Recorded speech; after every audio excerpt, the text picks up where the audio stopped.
بسم الله الرحمن الرحیم اللهم صل علی محمد و محمد. خوبه؟ شروع کنم؟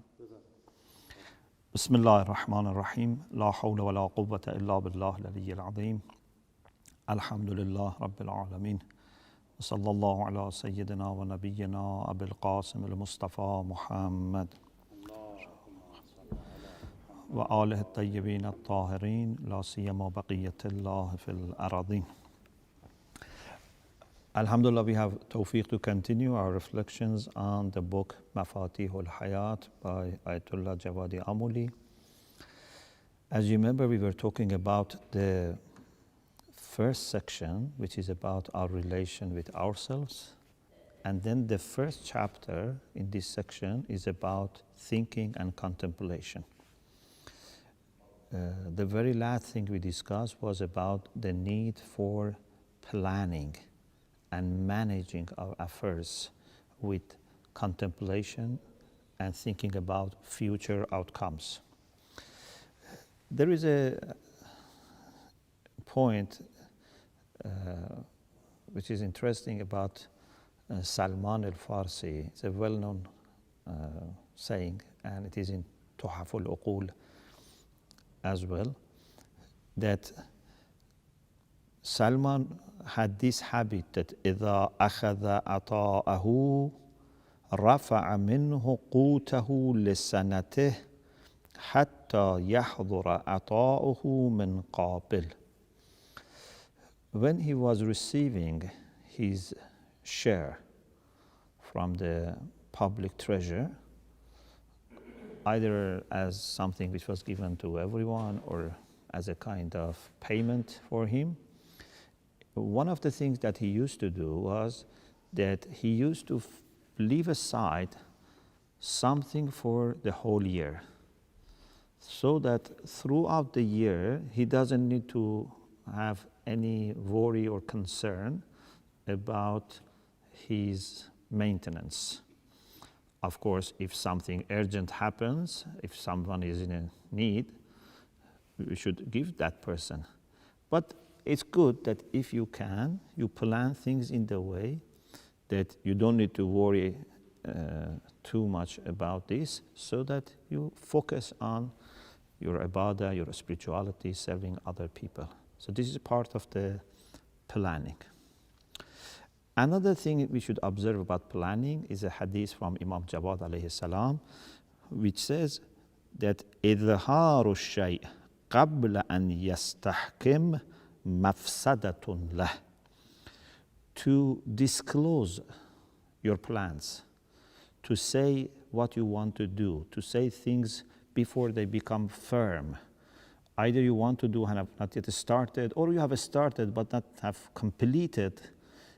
If you disclose it and express it and tell everyone, then this can actually be harming your idea, your project, because some people may try to stop it, some people may feel jealous.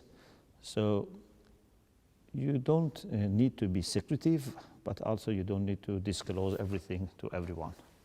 So it's good that a woman has a balance of keeping things open and also, when needed, confidential. Then the last thing in this chapter is about avoiding takalluf. Takalluf is a term which has also come in the Quran, but in the Quran it seems to be only once we have mutakallifin, and we have in many hadith about takalluf and mutakallif and mutakallifin, its derivatives. It comes from kulfa, the same root for taklif also. Kulfa means trouble, burden, a task which is difficult. So takalluf means you put yourself into an uncomfortable situation. You undertake, for example, something that is too difficult for you, or you go out of your way to do something. For example, a very common theme in these hadiths is about a host. When you have guests, you should offer them what you have. And if you have invited them, try to do it better than your normal, for example, meal that you have at home.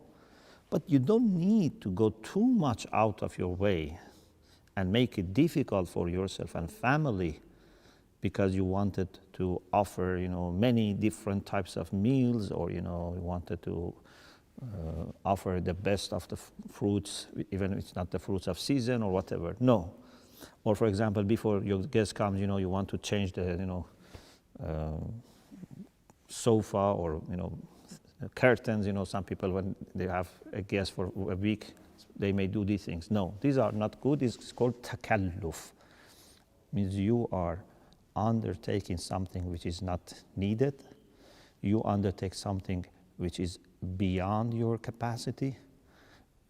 Many times it can be to show off, but not always. Sometimes you are doing this out of sincerity because you feel that you have to really look after, for example, your guests, but you actually are making life difficult for yourself. Plus, the guest also would not feel comfortable. If it's a good guest, he would be more comfortable to see that you have not put too much pressure on yourself. So there are beautiful hadiths here that Ayatollah Jawadi Amuli has mentioned. I read some of them. For example, there is a hadith, Rasulullah said, إِنِّي لَا أُحِبُّ الْمُتَكَلِّفِينَ. I don't love the people who do takalluf. They undertake something that they cannot handle it, or it's too difficult for them to handle it. In another hadith, Rasulullah is quoted as prohibiting people to do takalluf for their guests. So it is said that naha an takalluf lidhayf. Describing the conduct of the Prophet, it has been mentioned that he prohibited the host to do takalluf for their guest. And also, there is a hadith from Rasulullah that min takramat al-rajul li-akhih. Among different ways that you can honor and respect your brother is an yaqbala tuhfatah, to accept their gifts. If another person, a person that you have no doubt about their sincerity, or there's no question mark on them, a normal moment gives you a gift, accept it. Don't say no, this would not be taken in a nice way by that person. But also, وَأَنْ يُتْحِفَهُ بِمَا عِنْدَهُ. Also, you also give a gift, but بِمَا عِنْدَهُ, with what you have. You don't need to go and, for example, look for a gift, to buy, or, for example, to borrow money to buy a gift, or ask, someone to bring something special from another country. Something either that you have, or it's easily affordable for you. Even if you want to buy it, locally easily. وَلَا يَتَكَلَّفَ لَهُ شَيْئًا. One of the ways of honoring your brother is that you don't undertake for them something beyond your capacity.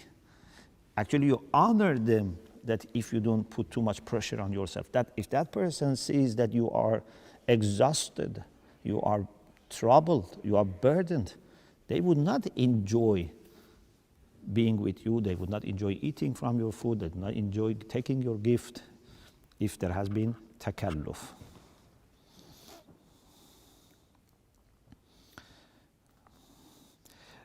Then we have a hadith from Imam Sadiq alayhi salam. He says, أثقل إخواني علي من يتكلف لي. Athqal comes from thiql. Thiql means weight. Athqal means heaviest. means the most difficult ones to handle among my brothers are those that they do takalluf for me. They put too much pressure on themselves because of me. Imagine if I go to a home and I see, people have done too much preparation for me, too much food, too much decoration. I don't feel comfortable. Maybe some people would like to be treated like these, people who have, certain mentality that, they want to be special. But a good moment doesn't want to be treated, in this way. You never want your host to be going through difficulties. You want your presence there be a source of joy for them, not that before you go, they wonder, what should we do, what we should prepare for this person, and after you go for days, they have to just keep working to clean, to, put things back, to pay back the debts, and so on and so forth. No. So he says, Imam Sadiq alayhi salam says, أثقل إخواني علي من يتكلف لي. The heaviest means the most difficult brothers of mine are those who do takalluf for me. وأتحفظ منه. And I have also to be very much careful about them. If I come to your home and you offer something which is not difficult for you, you offer, 1 meal, 2 meals, for example, then I am also comfortable in inviting you. But if I come to your home and I see you have done so much that I cannot, do, then it would be very difficult for me. If I want to invite you, I have problem. If I don't want to invite you, I have problem. So it's better if we keep things easy and manageable so that we can keep visiting each other instead of making things too difficult that no one invites anyone, no one goes to anyone's home. وَأَخَفُّهُمْ عَلَى قَلْبِي. Opposite to أثقل. That was the heaviest, the most difficult one. But the lightest one, the easiest one, the most comfortable ones for my heart, مَنْ أَكُونُ مَعَهُمْ كَمَا أَكُونُ وَحْدِي. Are those brothers that I can be with them as if I am alone. I don't need to do extra things. I don't need to go out of my way. Yes, I make it a little more, for example, food or a little more decorated, but not too much. As if, for example, I am alone and I want to have a special treatment for my family. Very comfortable with each other.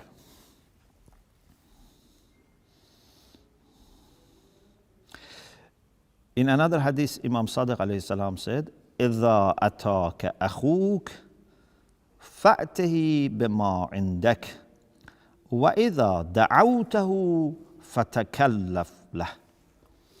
If your brother comes to you, give him what you have. If you invite him, do takalluf for him. What does it mean? When you consider this along all other hadiths about takalluf, it is what I told you, that if you invite, do a little more, but not that takalluf that Rasulullah said, I don't like, Imam Sadiq says, I don't like.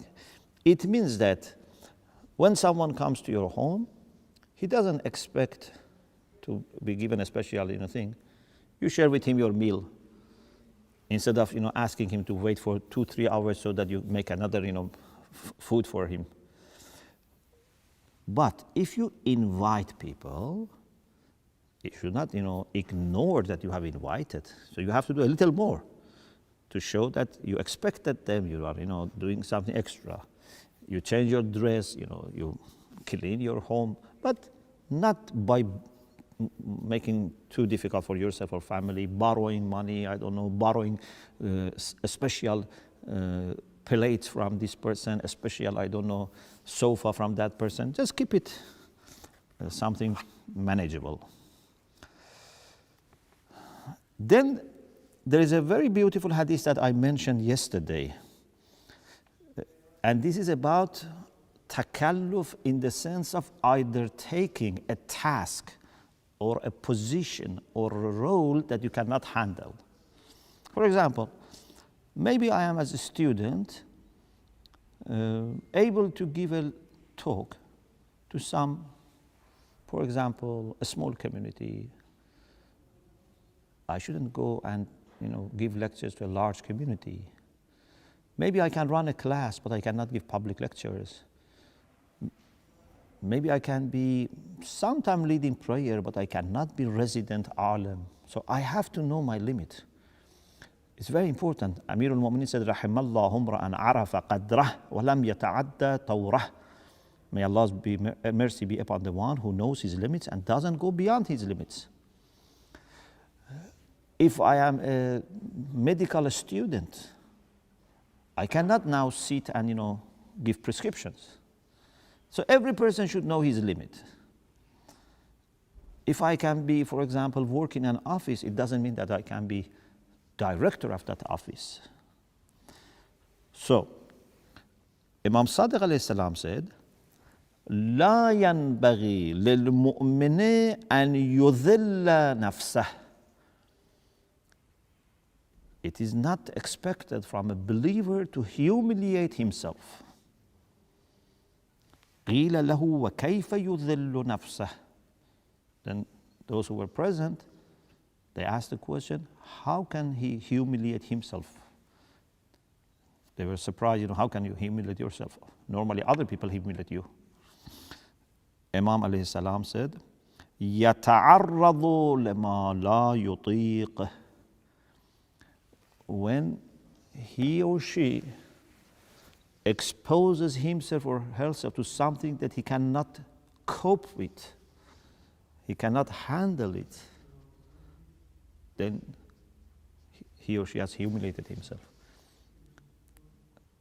If I cannot carry a weight, why I should, in front of everyone say, I carry this weight, and then people see that I have to drop this weight. If I cannot do a job, why I should undertake that job? Either people realize and I lose my honor, or even people don't realize I have not done justice to that job. So we have to be very careful about this issue. And finally, how you can assess rationality of people, wisdom of people. Even you can use it for yourself.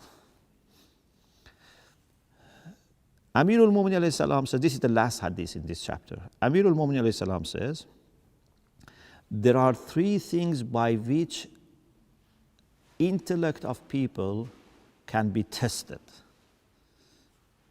You can test yourself, you can test other people. ستة تختبر بها عقول الرجال or الناس, عقول الناس. There are 6 things by which intellect of people, which means rationality of people, can be examined, tested. 1, al-musahaba. How they mix with people, how they meet people and relate with people and make friendship. Musahaba, mu'ashara, means to exist with others. It's very important. So if you want to look at people, see how good they are in their social relations. If someone is rational, knows how to deal with different types of people, hard people, easy people. 2, wal mu'amalah. How they do transactions.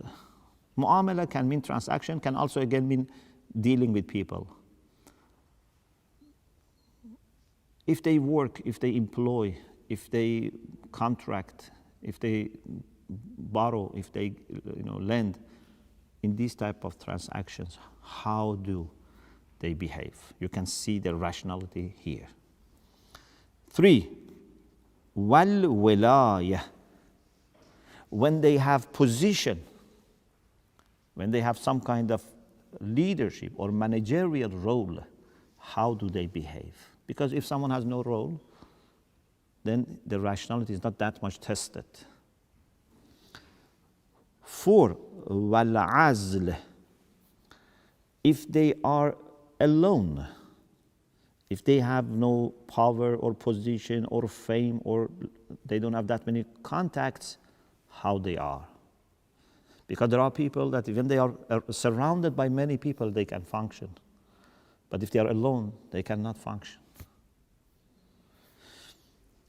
5, وَالْغِنَى. When they are rich, how do they behave? As soon as they get money, what do? They change everything. Some people, as soon as they get money, they change home, they change car, they change furniture. Or no, they see what are priorities. Maybe they have to do some investment, maybe they have to start a new project, maybe they have to help some people. So how you deal with money, with rich, that's very important. And then, are you going to forget your friends? Are you going to become, arrogant and proud? Or no, you keep yourself the same or even more humble than before. And finally, number 6, وَالْفَقْرِ. When they are poor, how do they behave?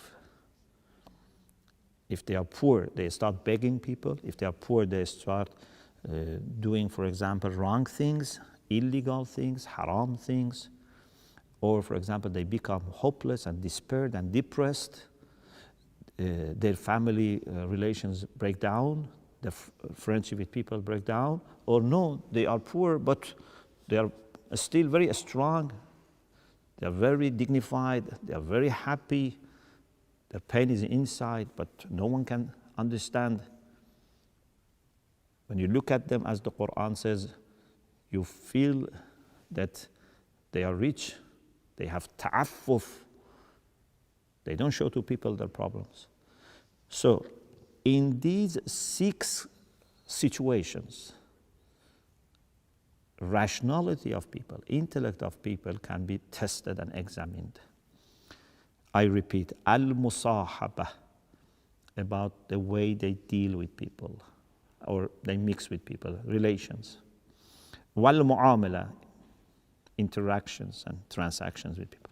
Wal-wilaya, when they have position. Wal-azl, when they have no position, they're alone. Either voluntarily they have decided, or they have lost the position. Wal-ghina, rich. Wal-faqr, poverty. So, alhamdulillah, in this chapter, we had beautiful hadith, and if I want to sum up, the idea is that a moment is expected to be very rational, contemplative, thinking, and not just doing things or just saying things. Take your time and think. Think about Allah subhanahu wa ta'ala. Think about your relation with Allah subhanahu wa ta'ala, about your behavior, about your shortcomings, about your positive points, about your talents, about your skills, about your relation with other people, about opportunities that you have, about challenges that you have. Think about these issues. Think about everything that you want to do or you want to say before you do or say. Try to foresee future outcomes as much as you can. Consult people. Plan for things. Be careful about also your maintenance. Don't spend too much when you have money and then throughout the year you suffer. And do everything properly. One of the things that you have to think is how I am going to do this task properly, because Allah loves people who do things properly. And not to undertake something that you cannot deliver, or to go too much out of your way in order to make someone happy, but then suffer as a result for a long time. We pray to Allah subhanahu wa ta'ala to include us among the people who are intelligent, who are rational, whose wisdom is coming very clearly through His words, their actions, their decisions, their contacts, and every moment of their life. Alhamdulillah Rabbil Alameen.